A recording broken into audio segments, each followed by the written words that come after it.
Trojan family, what's up, man? USCJ here. It's the top of the morning. It's the top of the morning. Listen, I hope everybody is getting ready to get up, get out, and make some things happen this morning. Listen, we got a couple things we got to talk about.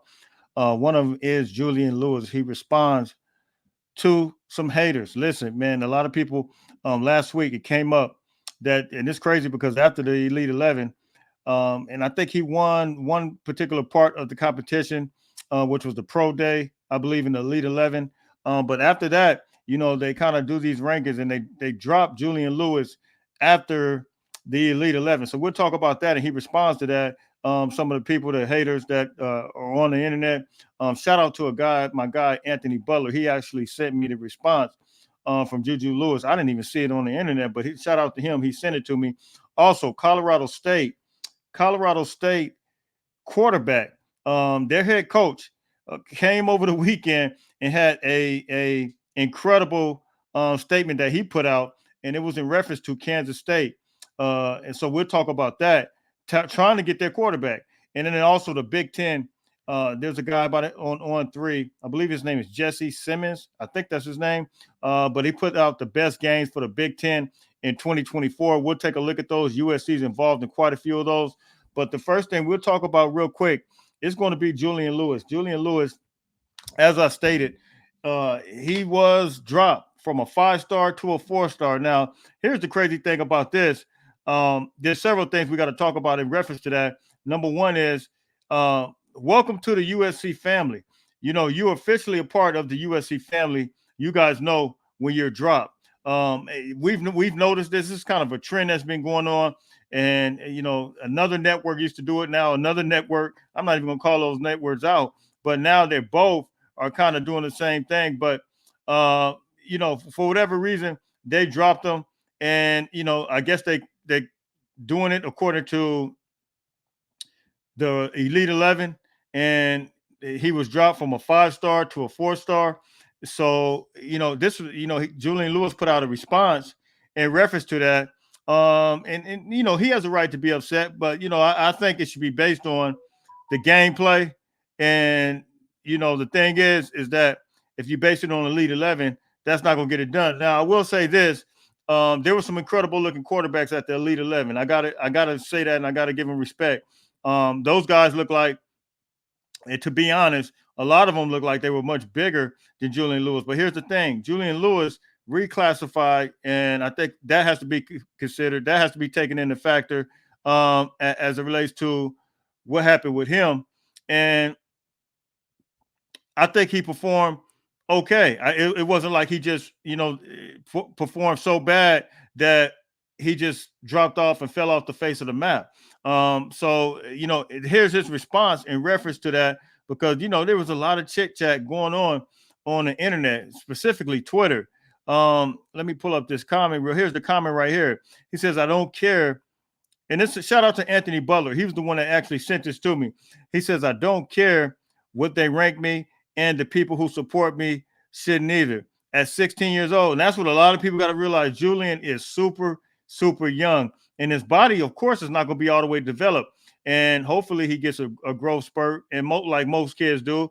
My sons did. And Julian should as well. Just from 16, these competing with some of these kids that are already 18, he's going to get bigger.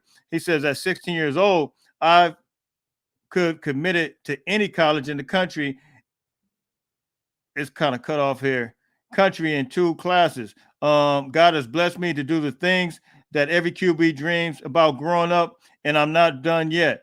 Trust God, keep working. And so I agree. Trust God and keep working. Now, on the flip side of this, Julian's going to be all right. He's the youngest guy out there. He's moving and grooving. He got offered by one of the best coaches in the world to coach quarterbacks, which is Lincoln Riley. So, you got to trust what Lincoln Riley sees. Do you see other guys moving and grooving? Yes, you do. But here's the thing.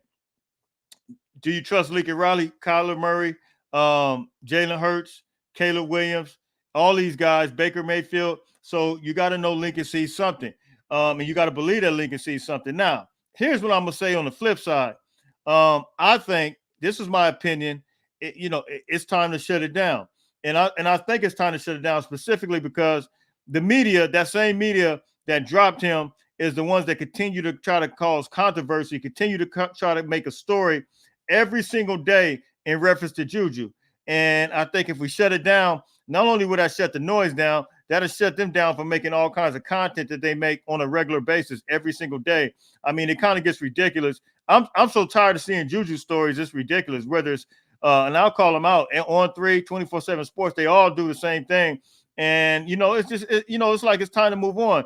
And my thing is, you kind of leave the door open for them to make the content if you don't shut it down. And to me, at this point, I told you guys this, that it's important for these guys to take their trips. It's important for these guys to go all over to experience different places. However, on the flip side, in my humble opinion, and this is no disrespect to Juju or anybody, I think once you start taking it 3 or 4 or more times, 2 or 3 times, like at Auburn, and then go to Colorado more than once, it start raising questions for fans. I mean, like, fans are going to continue to raise those questions, and people are going to continue to make content if you don't officially shut it down. Because at what point, I don't see, you got a lot of quarterbacks all over the country right now that are committed, and a lot of those guys are not taking all these trips. Now you have the one from Georgia. He came to visit, but however, that's the only one I really, I pay attention to quite a few of these guys, like the LSU quarterback, the one that's I can't remember his name. He's committed to LSU out of Detroit, Michigan, and I don't see him taking a lot of trips. It looks like a lot of these guys, even Hassan Longstreet, that committed for Texas with Texas A&M, it looks like he completely shut it down. So, I think it's time to shut it down and just kind of lock in, focus, and forget about the haters, because Juju is Juju at the end of the day, and it's straight up go time. You with the best quarterback coach in the country. Now, let's move on to some of the things that I want to talk about, which is Colorado State. Talked about Colorado State coach, Jay Norvell, I believe that's his name. Let me pull it up real quick, because I want you guys to hear what he had to say. I have the actual soundbite on my phone. I want you guys to hear what he actually had to say in reference to them trying to lure his quarterback away. Check this out right here real quick. Listen to this, and then we're going to talk about this real quick. Let's go. Same kind of offers, and you can't, if you have enough evidence, you can prove it, but smoking gun. He said guy from Kansas State called him, offering him $600,000 because they lost their quarterback, and if he got in the portal. And I'm not accusing Kansas State of anything. I'm just telling you what the kid told me. And so if they don't want their name thrown in it, I think they should probably get a handle on their people. But there's a lot of that going on in college football. And all right, look, he admittedly said that Kansas State said that they're going to give him $600,000 if he enters the portal. So the crazy thing is, I told you guys a long time ago, this has been going on for a while.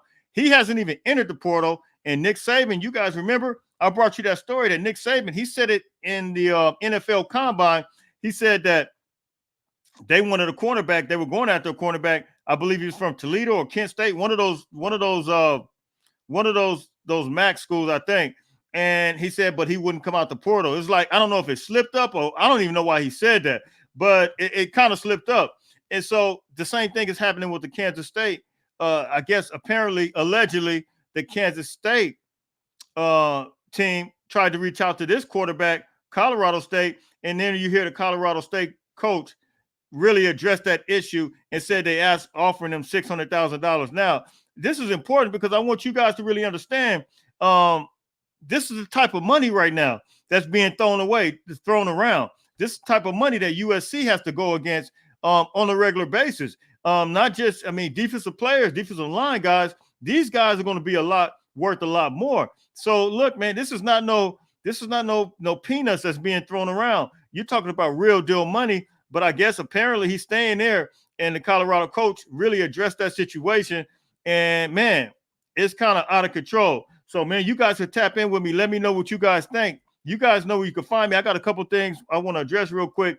It's going to be USCJ32 on Instagram, USCJ32 on Twitter. You guys make sure you link up with me, and I share a lot of information on there about a lot of different things. So let's move on real quick. And as I stated, I want to move into this. This was a tweet that was put up by On3. His name is let me pull it up here. It always looks smaller to me, and I'm sometimes lost in the sauce, period, with looking at this. But this is Jesse Simonton. He put this up, the best Big Ten games for 2024. And as you see here, the number one game is going to be Michigan, Ohio State, November 30th. The number two game is going to be Ohio State versus Oregon, October 2nd. Number three is Ohio State versus Penn State, November 2nd. Number four, Oregon and Michigan, November 2nd. Number five, you're going to have USC versus Michigan, September 21st. And then if you move on, you're going to have Michigan and Washington, October 5th. And then you're going to have Penn State, USC, October 12th. Nebraska, Iowa, November 29th. And then you're going to have Wisconsin and Iowa, November 9th. And then the last one, number 10, is UCLA versus USC, November 23rd. Now, that's important because if you see USC, I guess between USC and Ohio State, well, Michigan is in here 4 times, USC's in here 3 times, and then Ohio State is in there twice. So USC, look, man, apparently they still believe that USC is going to be a competitive team. And that just shows you there, given the fact that they have a tough schedule that they got to play. And I think they absolutely going to move and groove, man. So look, man, you guys who dropped those comments, that's all I got for you guys today. You guys can tell me what you think. You guys know where you can find me. It's going to be USCJ32 on Instagram, USCJ32 on Twitter. Listen, until later on, everybody stay blessed. Don't forget, get up, get out, and make some things happen. Until later on, fight on, fight on, fight on.